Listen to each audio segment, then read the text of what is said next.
여러분 안녕하십니까? 예수님 때문에 여러분 가정과 하시는 일에 좋은 일이 많게 되기를 간절히 바랍니다. 바란다고요? 그럼 아멘을 하든지 뭘 해야 되는 거 아닌가? 우리 아들은 말을 듣는구나. 요한복음 1장 나온 대로 한번 읽어보겠습니다. 뭐 몇 장 몇 절이 아니라 나온 대로 한번 읽어보도록 하겠습니다. 1장 42절, 47절, 그럼 요한복음 2장 11절인데요. 한번 같이 읽어보도록 하겠습니다. 같이 읽겠습니다. 시작. 데리고 예수께 오니 예수께서 보시고 이르시되 내가 요한의 아들 시몬이니 장차 게바라리라 하시니라. 47절입니다. 다음. 예수께서 나다니엘에게 보시고 그를 가리켜 이르시되 보라 이는 참으로 이스라엘 사람이라 그 속에 간사가 없도다. 다시요. 다음 거. 나다니엘이 이르되 어떻게 나를 아시나이까? 예수께서 대답하여 이르시되 빌립이 너를 부르기 전에 내가 너가 남아서 보았노라. 다음 절이요. 시작. 예수께서 표적을 갈릴리 가나에서 행하시며 그 영광을 나타내심에 제자들이 그를 믿더라. 지금 아주 중요한 시기가 됐습니다. 예루살렘에서 지금 현재 이 성경절이 있는 그 현재 예루살렘에서 가장 유명한 사람은 누굽니까? 누가 유명한 사람일까요? 누구요? 지금 이 성경절 요한복음 1장 시대에 예루살렘 근처에서 가장 유명한 사람은 누구예요? 베드로요? 아니죠. 요한이죠. 요한. 많은 사람들이 요한을 따랐잖아요. 그래서 요한이 가장 유명한 사람이에요. 요한이 가장 유명한 사람인데 요한이 모든 사람들이 요한을 메시아라고 생각할 정도로 요한이 주인공이었습니다. 근데 제가 지난주에 말씀드렸는데 요한이 어떤 사람에게 명령을 받아서 누군가가 성령이 머무는 것을 보거든 그 사람이 말씀이 육신이 된 존재라는 얘기를 듣고 이제 그 사람을 만나게 되는 그것이 메시아죠. 그 얘기가 전개되는 겁니다. 엘리야가 온다고 그랬고 그 엘리야는 요한이었어요. 그리고 요한이 이제 누구를 지정하는데 그 사람이 메시아라는 거죠. 어떤 일이 있었냐면 이제 35절, 36절, 37절 보도록 하겠습니다. 또 이튿날 요한이 자기 제자 중 두 사람과 함께 섰다가 예수께서 건의심을 보고 말하되 보라 하나님의 어린 양이로다. 두 제자가 그의 말을 듣고 예수를 따르거늘. 요한의 제자들 2명과 이렇게 거닐고 있었어요. 요한이 거닐고 있었는데 그 앞에 누가 지나가요? 지금 누가 지나갔어요? 요한. 그 대답이 나와야지 내가 보고. 자, 누가 지나갔어요? 예수가 지나갔단 말이에요. 그랬더니 요한이 제자들한테 야, 봐라. 저 사람은 누구다? 하나님의 어린 양이라 라고 하니까 제자들이 어떻게 했어요? 예수를 쫓았다는 거예요. 기분 좋은 얘기입니까? 기분 나쁜 얘기입니까? 좋은 얘기. 좋은 얘기예요? 이거 좋다고 그러는 사람이 있습니까? 뭐가 좋아요? 하나님이 내려왔을 때 좋죠. 그러니까 이게 무슨 얘기냐면요. 우리 교회 나오던 장로님이 갑자기 딴 교회로 가는 거야. 목사님밖에 없다고 나를 추종하던 장로님이 내가 야, 저 사람이 어린 양이야 그랬더니 그래요? 그거 가버린 얘기예요. 이거 좋은 얘기라고 하면 장로님은 가능성이 모르고 한 얘기 취소하실 거예요? 실을 잘. 그렇죠. 슬픈 얘기죠. 아무리 위대한 사람이 있지만 자기를 본하고 다른 스승을 따라가는 거란 말이죠. 참 망할 놈이에요. 그런데 이 사람이 이제 스승을 바꾼 얘기란 말이에요. 그래서 예수님을 쫓아갔단 말이에요. 아주 어설프게 전개하지만 이제 그 두 제자가 예수님을 따르게 됐다는 얘기부터 시작합니다. 그런데 이 제자가 예수를 따르게 되면서 이 얘기는 어떻게 전개되냐면 슬픈 얘기가 아니라 정통성이 이렇게 바뀐다는 거예요. 말라기에 엘리야가 올 것이다 하는 것은 누구였어요? 엘리야는 요한이었죠. 요한이 정통성을 갖고 있다고요. 근데 요한이 제자를 누구에게 보내요? 예수님에게 보낸단 말이에요. 그 정통성이 예수님에게 옮겨가는 거죠. 그래서 이 얘기는 정통성이 흘러가는 것을 얘기합니다. 그런데 이 제자가 예수님을 만나고 나서 이제 자기 친구를 찾아갔다는 얘기가 이 얘기 시작합니다. 여러분, 그 얘기가 시작되면서 정통성이 옮겨가는 건데 지금 이 시점은 아주 중요한 시점입니다. 누구에게 중요한 시점이에요? 예수님에게 중요한 시점입니다. 제가 이렇게 설명을 할게요. 여러분, 솔직히 얘기하세요. 솔직히 얘기하세요. 제가 이 교회 목회한다고 그럴 때 어떤 생각을 하셨어요? 한대명이라는 사람이 이 교회에 온다고 생각할 때 어떤 생각을 하셨어요? 기쁘게 생각했어요? 소문이 있을 거 아니야. 유 집사님 소문 들었어요? 못 들었어요? 한대명에 대한 소문. 관심이 없으니까 그 자세는 아주 나쁜 자세예요. 소문이 있을 거 아니야. 자기 교회 목사가 온다 그러면 소문이 있다고요. 그 사람이 어떤 사람이다. 한대명이는 어떤 사람일까? 나쁜 놈이다. 교단을 욕했다. 뭐 이런 얘기가 들린단 말이에요. 그 사람의 성격에 대해서 우리 교회 목사님이 어떤 사람이 올까? 건방지다. 싸가지가 없다. 이런 얘기가 들렸어야지 정상이에요. 근데 그런 얘기가 들었는데 왜 제가 여기에 왔냐면 월급을 안 받아도 된단다. 그래서 올 수 있었던 거예요. 그런데 여지껏은 저에 대한 설명을 들었던 거예요. 한대명이가 어떤 사람이다? 그 목사는 어떤 성격을 가졌다? 이런 얘기를 듣고 있는 상황이에요. 여지껏은 메시아가 말씀이다, 어쩌다 이런 얘기가 떠돌고요. 예수님에 대한 부연 설명을 하고 있는데 이제 예수님이 세상으로 나오신 거예요. 예수님이 세상으로 나와서 자기를 보이시는 순간이 된 겁니다. 중요합니까? 아주 중요합니다. 제가 이 교회에 어떤 소문이 있었는지 중요하지 않지만 어떤 나쁜 소문이 있든 좋은 소문이 있든 제가 한대명이 처음 여기 와서 설교하는 순간이 된 거예요. 그럼 어떻게 되는 거예요? 나는 나를 증명해야 돼요. 소문이 어쨌든 한대명이는 한대명이를 증명해야 될 시간이 왔습니다. 그래서 저는 저를 증명하기 시작하는 겁니다. 마찬가지로 예수님도 이제 소문으로 말씀으로 나타났지만 이제 예수님은 세상 밖으로 나와서 자기를 증명하는 첫 장면이 이 장면입니다. 아시겠죠? 너무나 중요한 장면입니다. 예수님 무대로 나왔어요. 그래서 스스로를 증명하는 것입니다. 이제 저는 이 교회에 처음 와서 설교를 시작했습니다. 그런데 무성한 소문이 있었고 나쁜 놈이라고 그랬고 뭐 좋다는 사람이 있었고 많은 얘기가 있었지만 저는 저를 증명할 시간이 된 거예요. 여러분 앞에 제가 선 이상 소문이 중요한 것이 아니라 지금 서 있는 내가 제일 중요하죠. 1년이 지났습니다. 뭘 보셨습니까? 제가 1년 이상 여기서 설교를 했는데 뭘 봤죠? 뭘 봤습니까? 본 거 있어요? 뭘 봤어요? 아는 게 많다. 잘났다? 그렇게 잘난 척 한다? 그럼 이제 저는 이렇게 증명을 하는 거죠. 내 스스로를. 어떤 소문이 있든지 저는 이렇게 증명을 하는 겁니다. 여러분이 저를 믿게 됐습니까? 대답 안 하네. 믿습니까? 믿습니까? 안 믿습니까? 믿습니다.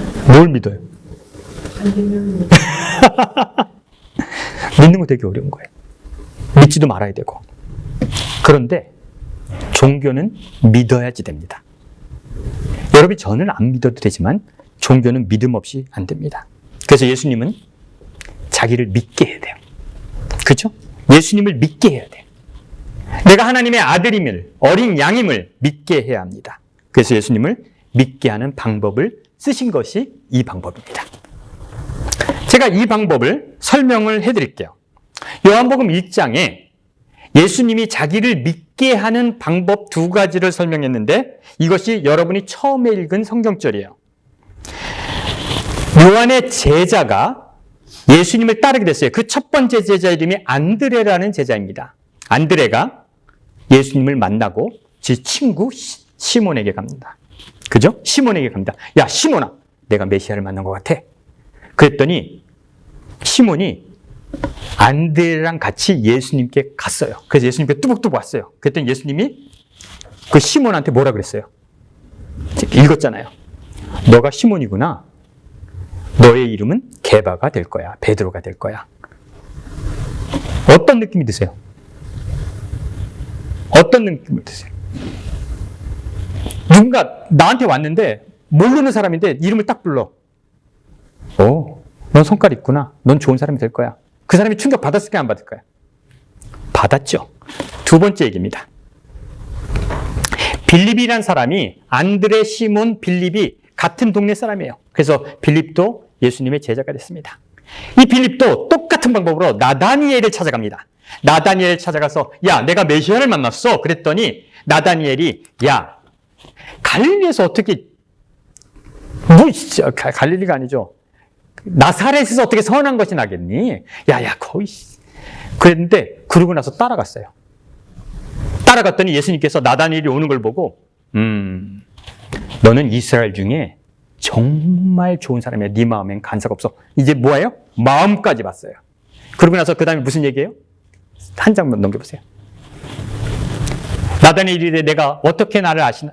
예수께서 대답해 이르시되 빌립아, 내가 너를 부르기 전에, 빌립이 너를 부르기 전에 무화과나무 아래서 너를 봤어. 내가 너를 봤어. 무화과나무라는 것은 무슨 뜻을 얘기합니까? 무화과가 뭔지 아세요? 무화과가 뭔지 모르세요? 무화과 여기 있잖아요. 이파리가 넓잖아요. 그리고 그 이스라엘 무화과는 커요. 나무처럼 커요. 그래서 그곳에 있었다는 말은 뭐냐면 은밀하게 기도했든지 은밀하게 명상했다는 얘기예요. 뭔가를 추구했다는 거예요. 네가 추구하는 것을 봤다라고 얘기합니다. 그랬더니 빌립이 뭐라고 하냐? 당신은 하나님이십니다. 이렇게 얘기하는 거예요. 그건 안 나와요. 그건 나중에 나와요. 세 번째 얘기입니다. 요한복음 1장으로 넘어가서 세 번째 얘기입니다. 가나의 혼인잔치 얘기입니다. 가나의 혼인잔치에 예수님이 초대받았어요. 예수님이 초대받으셔서 그곳에 갔는데 술이 떨어졌어요.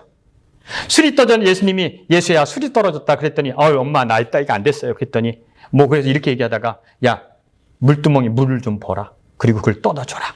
그랬더니 잔치집에 온 사람들이 그걸 먹어보고 뭐라 그러는 거예요? 우와 술이 너무 맛있어. 어떻게 이렇게니까. 그러고 나서 그 다음 성경 좀 보세요.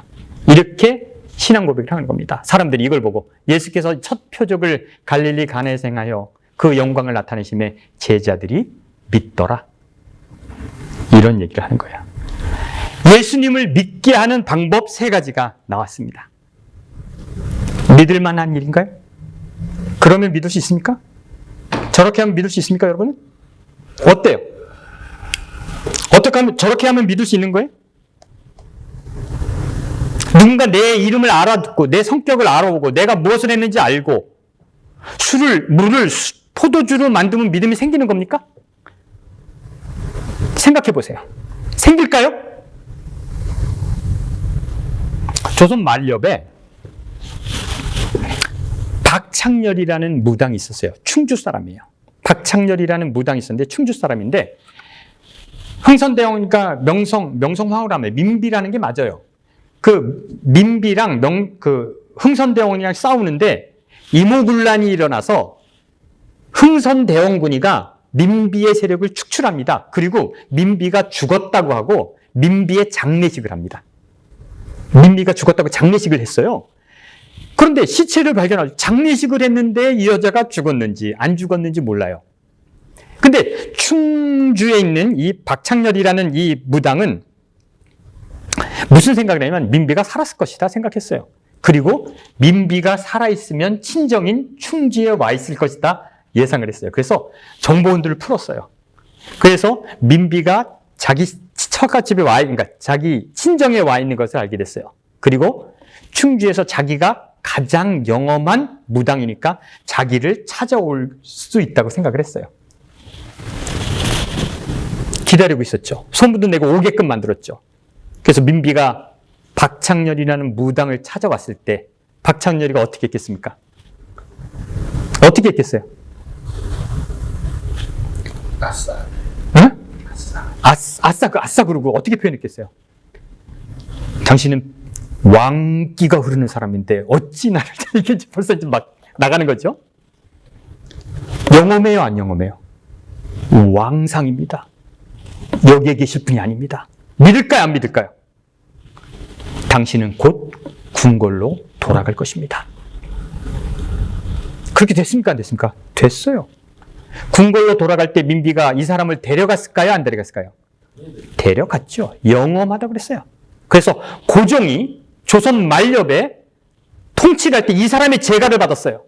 그래서 이 사람이 너무 영험하다고 그래서 이 사람에게 칭호를 줬는데 진령군이라는 진리와 영이 맑은 군, 임금군자 이러면서 진령군이라는 칭호를 줬어요. 무당이. 믿을만한 겁니까? 나를 알아보고 내 이름을 불러주고 내 성격을 알아주면 믿을 수 있는 겁니까? 잔다르크가 미카엘의 계시를 받았습니다. 왕을 만나겠다. 프랑스 왕을 만나겠다고 그래요. 근데 이게 뭔데 만나를? 근데 왕이 걔를 실험하기로 합니다. 오라고 그랬어요. 궁궐로 오라고 그랬어요. 궁궐로 와서 이제 잔다르크가 올 때 많은 군중이 있었어요. 왕이 어떤 트릭을 썼냐면 내가 왕좌에 앉아있지 않고 아무나 왕좌에 세워놓을 거야. 그리고 나는 군중 속에 있을 거야. 그 잔다르크가 나를 알아보나 안 알아보나 보자. 그래서 잔다르크가 왕 앞에 갔습니다. 그리고 왕 앞에 뚜벅뚜벅 갔습니다. 그리고 왕을 보더니 뭐라고 그랬는지 아십니까? 당신은 왕이 아니십니다. 그래버린 거예요. 그리고 군중 속에 있는 왕을 찾아내서 왕이시여 왕에게 전할 기별이 있나이다. 믿을까요? 안 믿을까요? 믿죠. 잔다르크에게 그런 얘기가 나오죠. 그 얘기가 옛날 얘기입니까? 지금은 없습니까? 지금 가장 비슷한 얘기 뭔지 아세요? 우리 윤석열 대통령이 사시에 5번 낙방했는데 도사님께서 3년만 참어 8번째 사법고시를 합격했습니다. 예언대로 됐습니다. 믿겠습니까? 믿을 수밖에 없죠. 이게 믿음의 근거입니까? 기적이 믿음의 근거가 된 어떤 특별한 사건이 믿음의 근거가 됩니까? 특이한 사실 때문에 누구를 믿게 된다면 어떤 문제가 생기는 게 아십니까? 예언하는 사람, 내 속을 아는 사람, 내 이름을 아는 사람. 여러분 요즘 유튜브나 이런 데 뭐 이상한 종교 많이 나오죠. 정명석, 뭐 하나님의 교회 뭐 이런 게 되게 많이 나오죠. 왜 그 여자들이 강간당하고 왜 그렇게 사는 줄 아십니까? 그러면서 텔레비에 나와서 울면서 나는 하나님 왜 그러는 줄 아십니까? 이해가 됩니까? 안 되잖아요. 그런데 왜 그런 집단이 나온지 아십니까? 아주 간단합니다. 특별한 이상한 일을 기적을 체험하면 그 사람을 믿기 때문에 생기는 일입니다. 그 사람은 내 마음을 알아. 나를 알아줘. 특별한 것을 보고 신을 믿기 때문에 괴기한 것을 보고 신을 믿기 때문에 그런 일이 계속 생기는 거예요. 여러분 그런 신이 아닌 저의 신을 소개할까요? 제가 믿는 하나님은 특별하지 않습니다. 제가 믿는 신은 특별한 거 아니에요. 나를 위해서 기적을 베푸는 그런 신이 아니에요. 한결같으셔요. 변함없으셔요. 특별하지 않아요. 나는 그래서 신을 믿습니다. 기독교가 어느 순간에 모든 것을 믿는다고 그러고 뭐 기적 같은 일을 하면 그걸 믿는다고 해서 그걸 따라가면 그 믿음이란 단어가 기독교의 중심이 되는 이상 그래야지 구원을 받는다고 믿는 이상 여러분 그런 이상한 종교는 계속 나오는 거예요.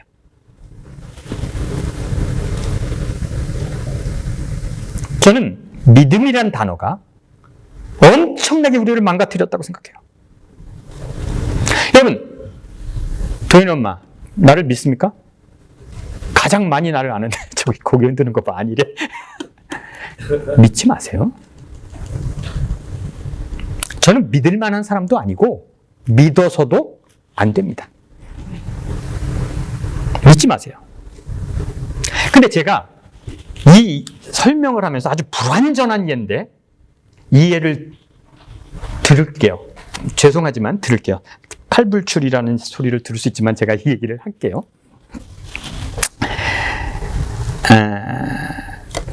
어제 우리 아들이 휴가 왔는데 누가 맥주를 마시자고 그러더래요. 자기 학교는. 그래서 맥주를 마시고 와서 저를 꼭 안아주면서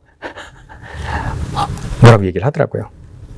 제가 그렇게 해요. 애기처럼 해요. 근데 제가 이제 휴가 오기 전에 불완전한 예입니다. 근데 좀 설명을 드리기 위해서 제가 휴가 오기 전에 내가 이제 트럭 운전을 하잖아요. 트럭 운전하는데 뭐 이상한 멋진 차가 니콜라라는 좋은 차가 트럭에 들어오더라고요. 그래서 참 저게 옛날에 유명했는데 저거 시끄러웠던 차인데. 그래서 그 드라이버한테 물어봤어요. 야, 이 차 좋냐? 그랬더니 좋대요. 너무 좋다는 거야. 그래서 제가 우리 아들이랑 전화통화를 오래 하는데 명우야, 니콜라 주식 좀 한번 알아봐. 그랬어요. 그래서 명우가 알아봤어요. 아빠, 49센트에서 50센트예요. 그러더라고요, 주식이. 왜? 그거 괜찮은데?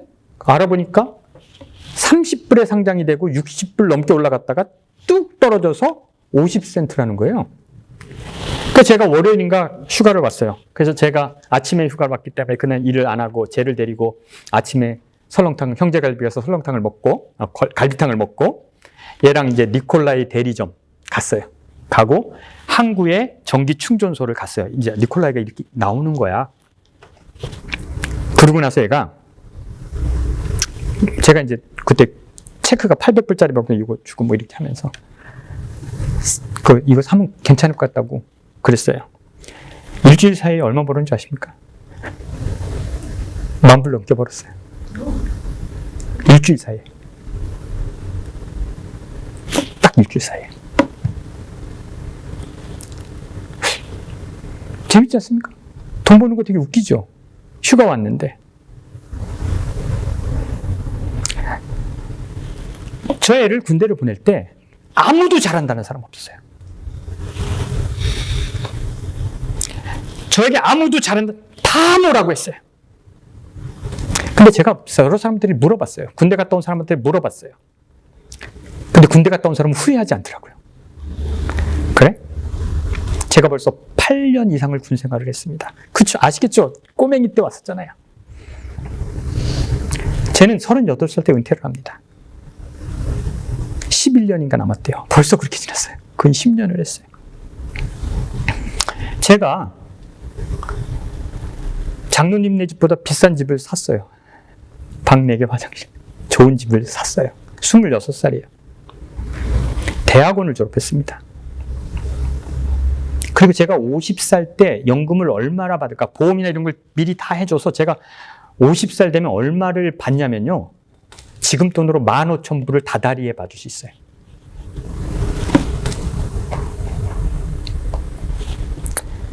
별거 아닌 건데 그렇게 해서 제가 이제 아주 불완전한 예를 여러분에게 드는 겁니다. 누군가가 자기 아들이 하버드 갔다고 그래도 내가 부러워할까요, 안 부러워할까요? 지금 뭐하러 거길 갔어? 이렇게 한단 말이죠. 안 부럽습니다. 이 정도면 아버지로 믿을만 합니까? 제 입장에서 물어보는 거예요. 믿을만 합니까? 비교적 맞는 얘기를 한 것 같아요, 애들한테. 그런데 말이에요. 제가 18이인데 쟤한테 한 푼도 뭐 용돈을 주기도 하고 그랬지만 제 주식 살 때 내가 한 푼도 안 대줬어요. 지가 사는 거죠. 지가 집 살 때 한 푼도 안 대줬어요. 뭐 지가 다 있으니까. 근데 제가 한 얘기는 뭔지 아십니까? 그거 사면 돈 벌 거야. 만약에 돈을 잃으면 아빠가 갚아줄게. 너 집 사서 감당 못하면 내가 내줄게. 제가 할 수 있는 게 뭔지 아십니까? 격려예요, 격려. 격려밖에 할 수 없어요.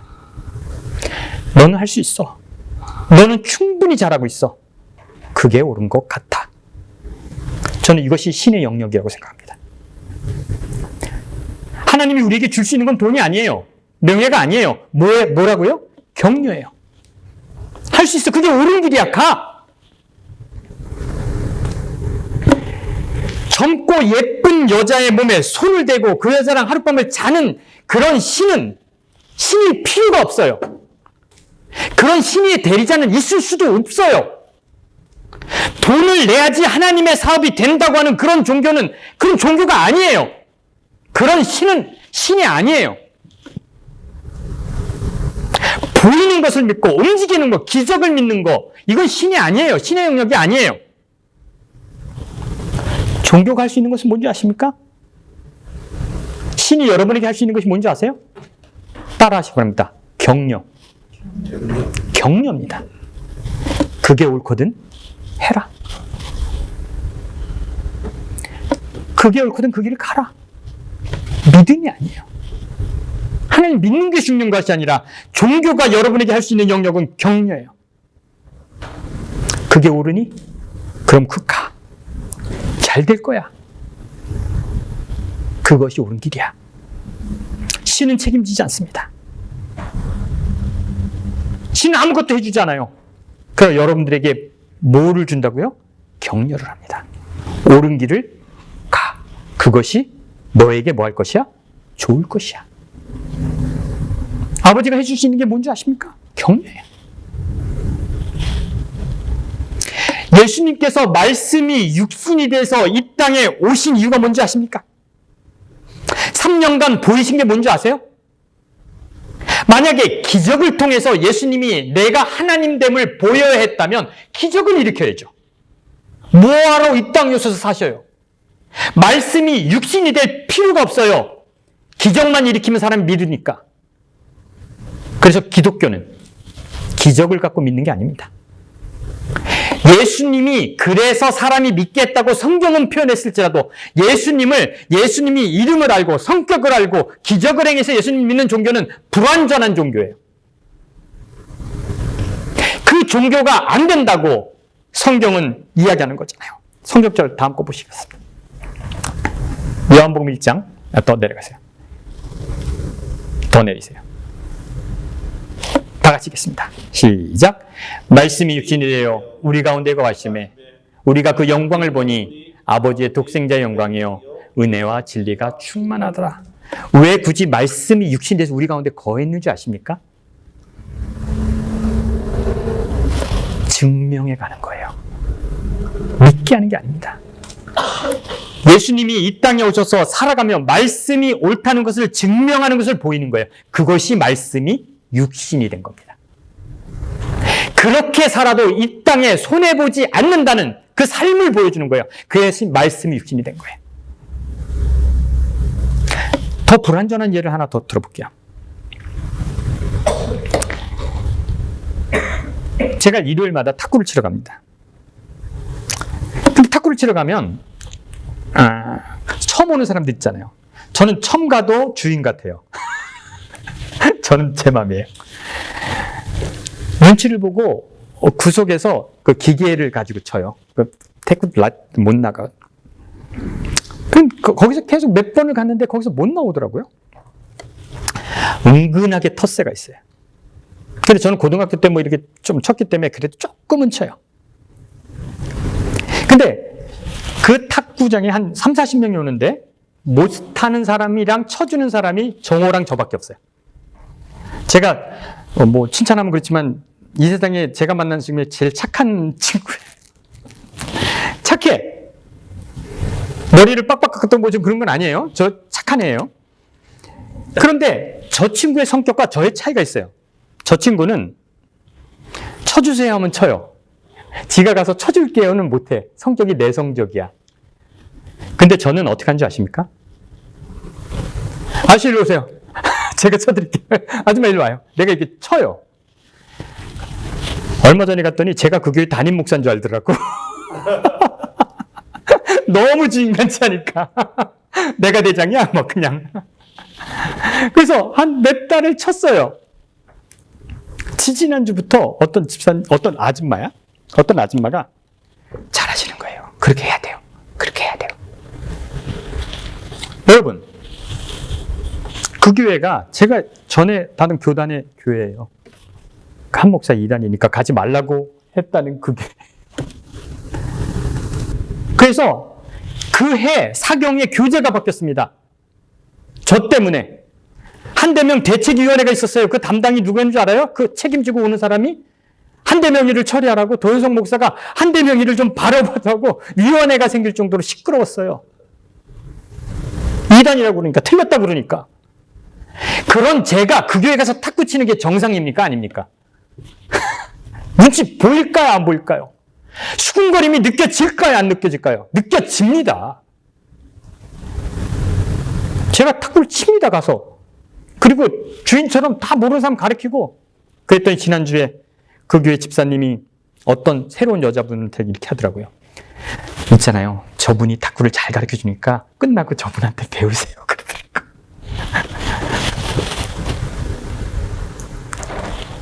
아, 옳은 일이다. 이 얘기를 하는 거 아니에요? 니들이 뭐라고 해도 상관없어. 니들이 나를 나쁜 놈이라고 해도 상관없어. 나는 꾸준히 뭐야? 내 길을 갈 거야. 그럴 때 지난주에 어떤 장로님 오더니 목사님 교회 한번 가볼게요. 그러더라고. 니들이 뭐라고 하든 나는 내 길을 가. 이거죠. 니들이 떠드는 것이 나랑 상관하잖아. 니들이 나를 내쫓지 않는 한 나는 그곳에서 내 길을 갈 거야. 이런 거죠. 그런 날이 올 때까지 나는 가는 거죠. 여러분 언젠가 시간이 흘렀어요.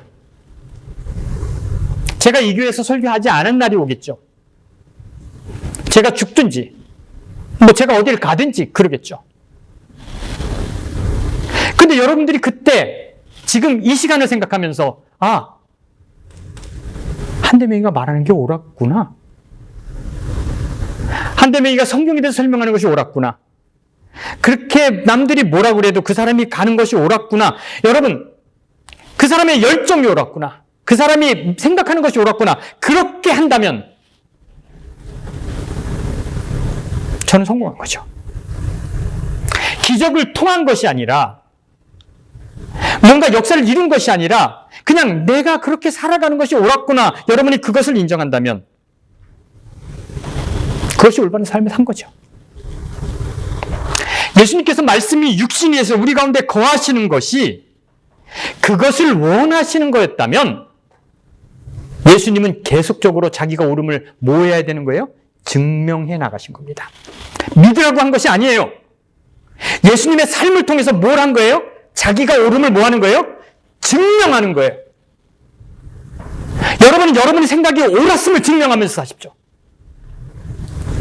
끊임없이 증명하면서, 끊임없이 그 길을 가면서 내 말이 옳았음을 증명하면서 사는 거고, 어느 순간에 내가 그 자리를 뵀을 때 그 사람이 맞았구나.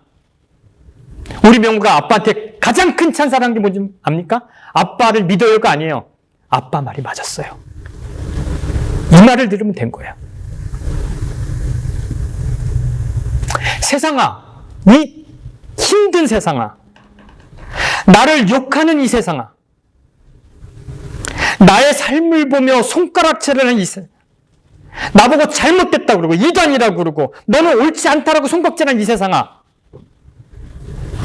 너희가 내 앞에서 부끄러워질 것이다.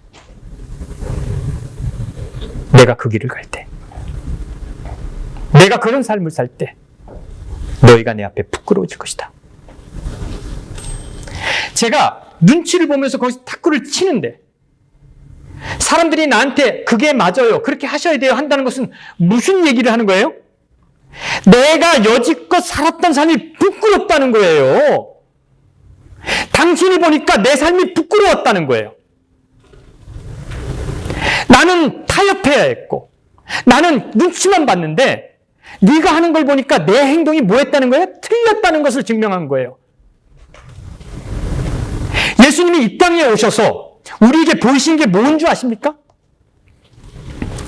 세상을 부끄럽게 하는 거예요. 세상이 틀렸다는 거예요. 종교에 얽매여서 그렇게 살아온 그 세상이 틀렸다는 거예요. 그래서 예수님 앞에 세상은 부끄러워지는 겁니다. 내가 살아오는 길이 옳지 않았다는 것, 부끄러우게 하라. 저는 그런 삶을 살고 싶어요. 누가 아무리 욕을 해도 내가 비참하게 죽을 수 있어요. 그러나 뒤집어 생각하면 그 사람 말이 맞았어. 그 사람이 꿈꾸는 게 맞았어. 예수님께서 육신이 돼요. 말씀이 육신이 돼요. 우리 가운데 거하실 수밖에 없음이 뭐라고요? 그 말씀의 옳음을 증명하는 길밖에 없었어요. 신은 말입니다. 우리가 믿어야 할 대상이 아닙니다. 우리가 믿어야 할 대상이 신이 아니에요. 분명히 알아두십시오. 뭐 누가 어떻게 소개하냐? 따라 하실랍니까? 신은 더 크게 따라 중요한 얘기니까. 신은 자기의 옳음을 자기 오름을 증명해야 한다. 증명해야 합니다. 신이 증명해야 됩니다. 우리가 믿어야 될 대상이 아니라 신이 증명해야 돼요. 여러분이 그리스도인이 삶을 삽니까? 여러분의 옳음을 뭐 하세요? 끊임없이 증명하세요. 언젠가 세상이 알게 될 때까지. 예수님이 그러기 위해서 말씀이 육신됐어요. 그것이 꿈이었어요. 그렇게 사시기 바랍니다. 세상이 알게 되기를. 그렇게 살죠. 믿는 것이 아닙니다. 언젠가 그것이 옳음을 알게 되겠죠.